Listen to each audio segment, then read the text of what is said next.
Welcome to Unleash Your Audacious Confidence on Win-Win Women TV.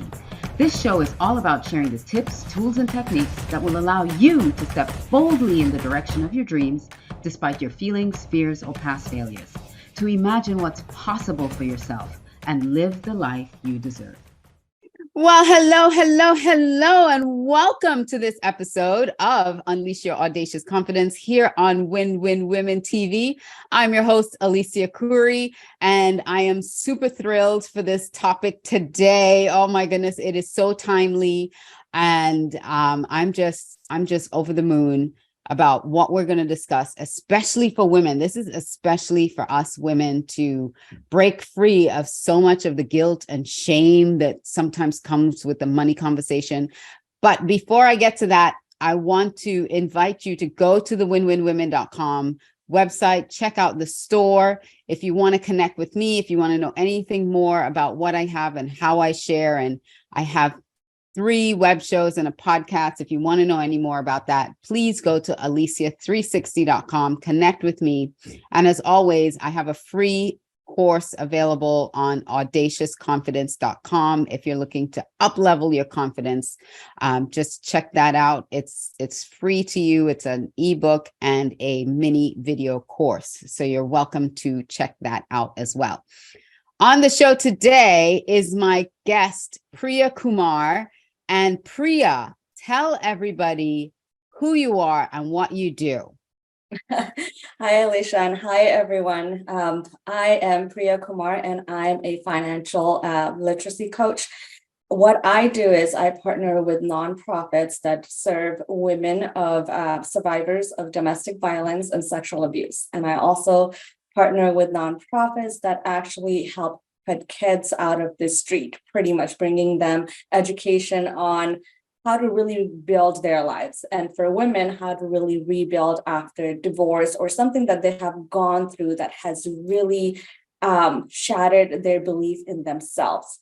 Financial literacy is that one area that no one teaches us. We go through school, no one teaches us how to manage your own finances. You get a degree, you graduate with $100,000 loan, and most people are paying that loan for like 30, 40 years. That's longer than having a mortgage. Yeah. And it's crazy. It's heartbreaking that you have to carry that debt, because that's an unforgivable debt. So you have to carry that debt until Yes. And I mostly focus on financial trauma, because that is one thing that we don't even connect it with money, but it is one of the most important areas that we need to really look at, because then it really shows, why do we have the relationship with money that we do? Is it a good relationship? Is it a positive relationship? Is it a negative relationship? Is it even our own? Or is it something that was passed down from my previous generations, right? Oh my gosh. Okay. So we have a lot to unpack here. So first, you started to define what financial trauma is. And that is really, all of us have it on some level. All of us have some level of financial trauma, whether it's growing up and your parents continually telling you, we can't afford that. No, you can't have it because we can't afford that. I think that's, if we're looking at a scale, that's like a low level, that's like a belief system that starts being built, but it's on a lower level. And I think on a higher level, you're looking at, like you said, from divorce or something else that traumatically happens that is linked to your financial stability. Yes. Homelessness, abuse that you were left, destitute from. So there are so many levels of this that we can start to unpack. So let's look at, first of all, those belief systems from childhood of I can't afford, you can't afford, because then that builds within us some guilt and some shame around wanting. Yes, wanting more. That's one of the big ones. And I even have to check myself when I take my son to the store. And one of the things that I do with him is, kids love toys. Anytime I take him to the store, he wants a toy, so before I take him, I always have him make a list of what he's going to buy at the store. I have him carry his own list. Yeah. And we determine, like, okay, I tell him we're going to buy one toy once a month and you have to earn it. I try not to use the word like, I don't want to give it to you, because then he's going to think like, okay, I don't know if she can't afford it, or I don't deserve it. Those are the two things that's showing him, right? So I always say, well, look at this, Aiden, this is how much this toy is going to cost. But didn't you say you wanted to go on vacation this year? We should save for it so we can do all these other extra things there. So it's always like, you want to shift it to like, yes, you can have more, but the things that you want, is it just a want? Because kids forget about toys. Like, we live in a society of instant gratification. We have so many just stuff, and I'm the type of person who's like, no, I want my child to have more experiences, because then that's going to grow him on a different level on the mindset part of it. Right. Right. Yeah. So, and I look back, like, I grew up in poverty. So I had to look at that, like the things that I couldn't have. I don't want to do that to my son, where I'm like, because I didn't have it, but now I can afford it, so I'm going to spoil you with all this stuff. Right. So there's the balance that you're creating with him, where he now sees the decision-making process in it. Yes. And he's involved in making the decision about it. So he knows how to be responsible for it, instead of just getting it and not valuing it. Now he's had to earn it. He's had to work for it. He's had to save for it. He's had to have delayed gratification for, like, let's put this off so we can get this, or let's being in that decision process. And that really empowers our children. It gives them the power to understand how to not just make those decisions, but value the decision that they made, because now it's like, I made this decision. And it allows them to choose instead of us, when we say no, we can't afford that. That's taking that choice away, right? So it's like, okay, and vacations and those experience things don't have to be huge. It can be just going to the science museum, or like an all-day picnic, like going out of town or whatever. It doesn't have to be grand. Something elaborate. Exactly, because kids don't really know how to measure in that sense. But in our mind, we think like that because that's how we've been programmed over time, right? So pretty much like financial trauma is a set of circumstances and life events that really create stress, fear, and insecurity around money. And then this in turn affects our behavior and our habit. It creates a certain habit, a certain behavior, our mindset, and the relationship we have with money. Yeah. So what are some things as women, moms, that we need to, like, how do we identify types of trauma that we have? So security, stability, those things are kind of obvious, but what are some of the subtle things that we say or do that might not be so obvious that are pointing towards a trauma? Some of the subtle things that we do are actually our behavior and our habits that we have created, or the new behavior and habits that we create. Like a lot of, and that's where instant gratification comes from, right? Because we're looking at, I'm not feeling good today, so I'm just gonna go. I need some retail therapy. I need to buy me something. Even food, like a lot of us, we stress eat, right? So then that changes, that has like a domino effect now. Like you don't have a positive relationship with finances. You feel guilty for spending money. You feel guilty for spending it on yourself. Then that's a big one. That's a big one. If you feel guilty for spending money on yourself and it's not a need, like you didn't need that right now, and bought it, and then you have tremendous guilt, and you're taking it back, or you're just sitting there and you don't even want to use it because you feel guilty and shame around it. That money. Yep. Another subtle one is wanting something like financially, like deciding for yourself that, oh, I would like to have more money, regardless of what the reason is. The reason could be that you want a bigger house, or you want to buy a new car, you want to invest more. We get shamed for wanting more money. And even in our careers and stuff like promotions, we don't negotiate for ourselves. We always like put less value out there for ourselves. And that's what we attract. Even entrepreneurs, they price themselves, their services really low because they feel like, oh, if it's cheaper, more people will buy it or sign up for it. But then they're not looking at the value that they're really providing out there. Another part of that is also, I'm guilty. I have been guilty of that in the past too, just yes, devaluing my services and also the fact that it comes easy. If something comes easy for you, you value it less too, so you don't put a higher very price true. on it. Yeah. Go Yeah. ahead. And the relationships come from that too, like the relationship that we have with money, that also translates into the relationship we create with other people. For example, one of the examples that I would like to share would be me wanting to, if I feel that, oh, I'm just going to work really hard because that's how I'm going to deserve this money. That's how I'm going to feel like that I am worthy of what's coming to me. And what we do is we find partners who have a similar damaged relationship with money. So then because we like working hard, we don't have a problem taking care of other people around us. And some of those people could really just be lazy, but we have put it on ourselves that, okay, I have this relationship with money where I'm earning to take care of everyone around me and myself. So then you feel good that you're taking care of everyone else, but then you're not really growing and planning for the future for yourself. And if you, for instance, if you try to even think for a moment, I would like to have a little bit more set aside for myself. Oh my God, there's so much guilt and shame around it. And I ask my clients, I ask them to name their relationship with money.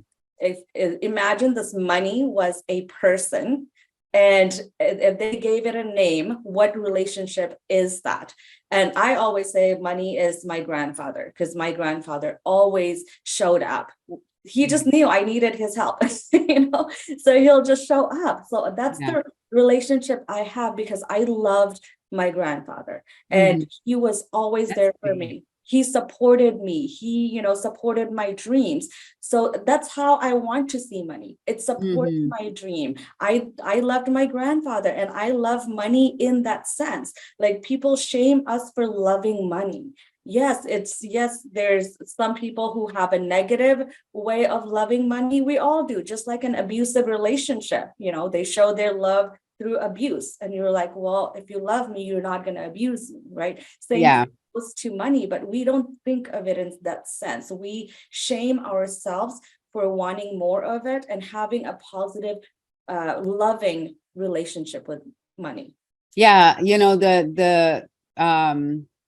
the scripture that says the love of money is the root of all evil, but we're not talking about loving money in a lustful, must have, gather, give me way. It's more of having a positive relationship with money instead of a traumatic relationship with money, where money is a source of pain for you, either the lack of it or someone's controlling it, using it to control you, is that source of pain. And so you develop a dysfunctional relationship with money. Yes. And I love what you just said on people saying, and this is like, all of us have heard it, that money is the cause of all evil. Well, why is the money cause of all evil? Because they're thinking, oh, people who have money do evil things. But the truth is that money just magnifies who these people are. If you are a horrible, shitty person, having more just makes you a bigger, horrible, shitty person. And then if you're a good person, having more will make you even better, because you're going to still go out there and do more for other people, because you have these resources now financially that you can provide all these other groups of people who really need it. Yes, absolutely. And you can't, we were talking about this before we went to air, is you can't give from an empty cup. So if you're struggling to pay your rent, how can you help someone else Yes. who is in need? You can't, and then that builds more guilt and Yep. shame because you Yeah. can't do it, even though you have a desire, you have it in your heart to give and to Yeah. do for others, but you can't do it because you can't do for yourself because you don't have a positive relationship with money yourself. Exactly. And this is mainly it shows up for families. And we briefly talked about it. I'm an only child. We lost my only sibling like over 10 years ago. So I have to not only prepare for myself, but I have to prepare for my child and I have to prepare for my parents. So yes, I have to think in that sense of, yes, I love money in that sense, that is a loving relationship I'm going to have, that it's going to find its way to come to me and support my parents, me, and my child. Mm-hmm.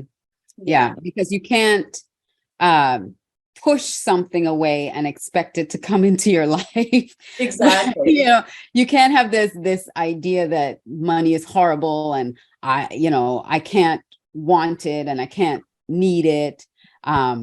And then expect it to be there for you energetically. So there are Yes. many levels of this that we have to address this, because energetically we can't push it away and expect it to still come in an abundance in our life so that we can do for us and help others around us. And Yes. our parents are this is our generation is the one generation now that has to take care of aging elderly parents and supporting our children at the same time.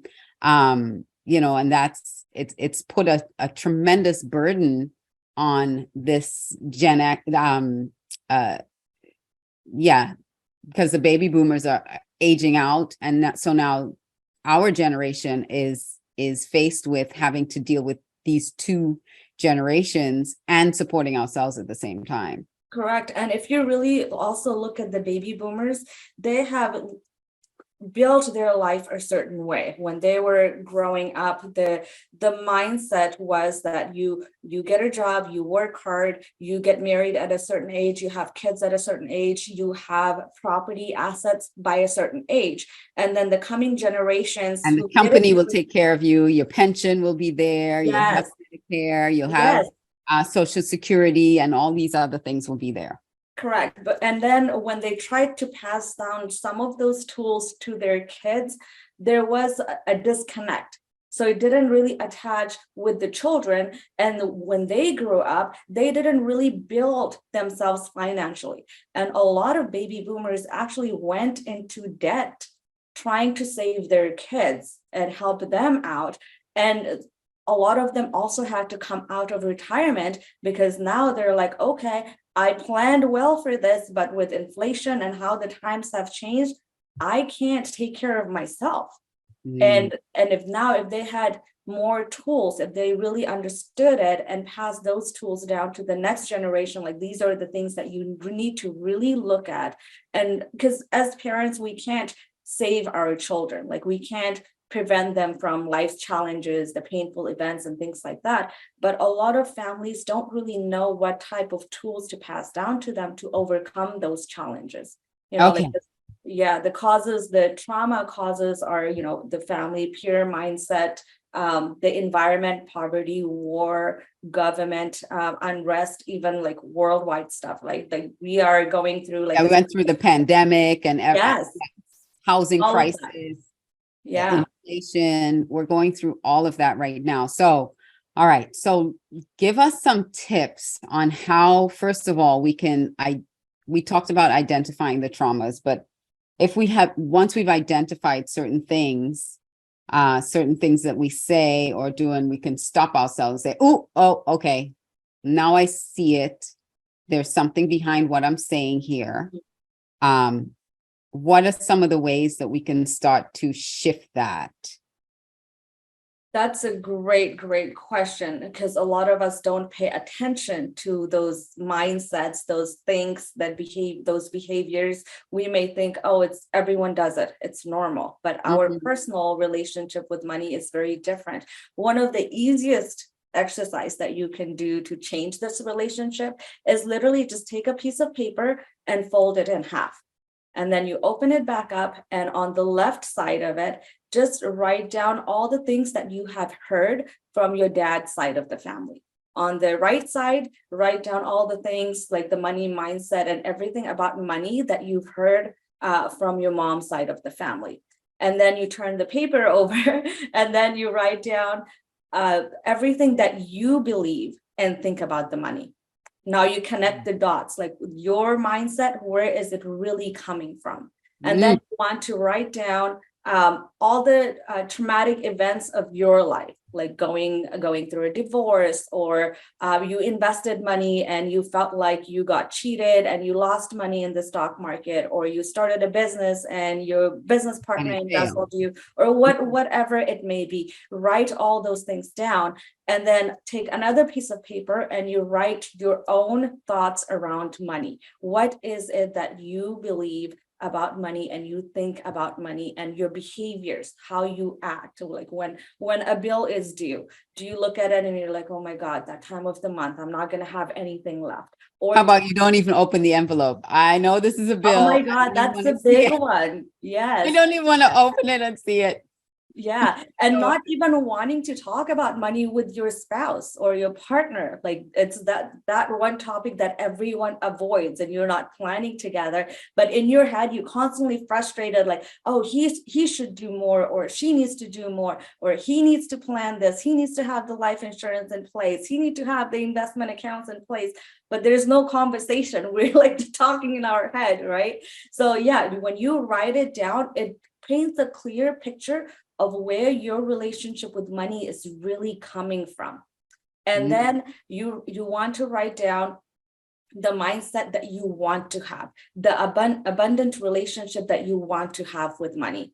And then what are the certain things that you need to change about it? When you become aware of it, you will catch yourself on a negative thought when it comes to money, or even the wow. guilt and shame that you will put yourself on because you want to buy something or you want to go somewhere. This is so powerful because writing it down really brings it into reality for you. When Yes. you put it down on paper and you start seeing it, and you start seeing, oh my gosh, I say the exact same things my mom said about money, or my grandma used to say. You start catching yourself saying the same thing or having the same thought that you heard them talk about. So when you do that exercise of what does your father's side of the family say, and what does your mother's side of the family say, and then what are your beliefs around that, that is super powerful. Because then we talked about this earlier, then you get to make a choice. Yes. You Which get one to you want to choose carry forward. what you're carrying forward, right? And then when you write down your traumas, what are the traumas that are linked to money? Then you're able to see, oh my gosh, when I went through this breakup, or when my business failed, or when I hosted this thing and nobody showed up, Yeah. how that now makes you feel. And Yeah. I did this work with it's on a podcast with Brian Traskos, where he talks about in the body. He talks about your subconscious mind being connected to your body, and that when something happens that triggers you, you feel it in your body, Mhm. like you feel Yes. tension somewhere in your body. And then doing that exercise of writing everything down, I'm sure when you're writing it down, you'll feel certain sensations in your body. Yes. Yes. You'll feel the tightness in your chest, or the headache, or the your heart racing or something, because you can now connect incidents with Yes. that money and how it feels in your body. And then you can that's the only way you can start shifting it. You have to recognize it. You have to become aware of it. Exactly. And when you're doing this exercise, especially on the trauma part of it, when you're writing down these incidents, you may even start thinking that, oh my God, I do not I don't trust myself to make money decisions. There are a lot of people who have come to me, they'll be like, can I just give you money to invest for me? Or can you just tell me? And I'm like, no, I can't, because I don't know what your relationship with money is. Like when I do those things for myself, I do it with excitement. I know that it's going to come back, and I got to be patient. And when someone tells me to make the decision for them, and I'm like, nope, I can't do it. You need to decide. And yes, so when it comes to that trauma piece of it, we operate in those senses. Like we feel it and we're like, oh my God, this is why my life sucks. And this is why I never have enough, because I make all these bad decisions around money. I don't trust myself to make a decision around money. Yeah, I think I did 3 episodes of this show on self-trust, because a lot of times we don't even recognize that we lack the trust in ourselves. We have no self-integrity to say that I can make, when we lie internally to ourselves, we say we're going to do something, even, the beginning of the year, everybody makes these resolutions, and by oh my God, yes. That is being deposited in our subconscious as we're not keeping our word to ourselves. I can't trust you to do this. You said you're going to do it, but you're not doing it. So there's this a fight between ourselves, and then we end up with this cognitive dissonance, because I'm saying one thing, but we're believing something else about ourselves. And so within that, there's even trauma within that, not trusting ourselves. When we set resolutions, I don't set resolutions. I set intentions, and I give my year like a name and whatever that may be that I want to focus on. Like if I want to heal in a certain area, then my year is called healing, and it may translate in other areas of healing too. And it affects when you have a broken relationship, even just with one thing in your life, that's going to affect your other relationships. Like a broken relationship with money will impact your relationship with food, because you could be stress eating, or you're completely always doubting yourself. Like, yeah, I want to get healthy or whatnot, but I'm such a failure in this area, so I'm not going to trust myself to succeed in this other area. Oh, yes, that's powerful. That is powerful right there. Oh my goodness.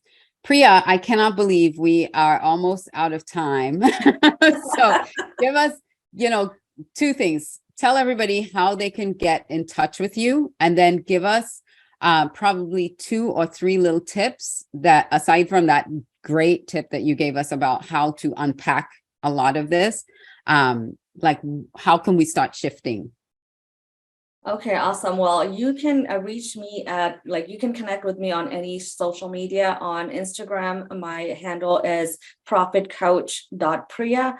On LinkedIn, it's just my name, Priya Kumar. On Facebook, it's my business page, Pivot My Profit. And if you want the worksheets, like the money mindset worksheet to work on, send me an email and I will send you a PDF, and you can just write on it and do all of that. And my email address is priya@pivotmyprofit.com. If you are setting financial goals for this year, the 3 things that you can do is, first, figure out what your relationship with money is right now.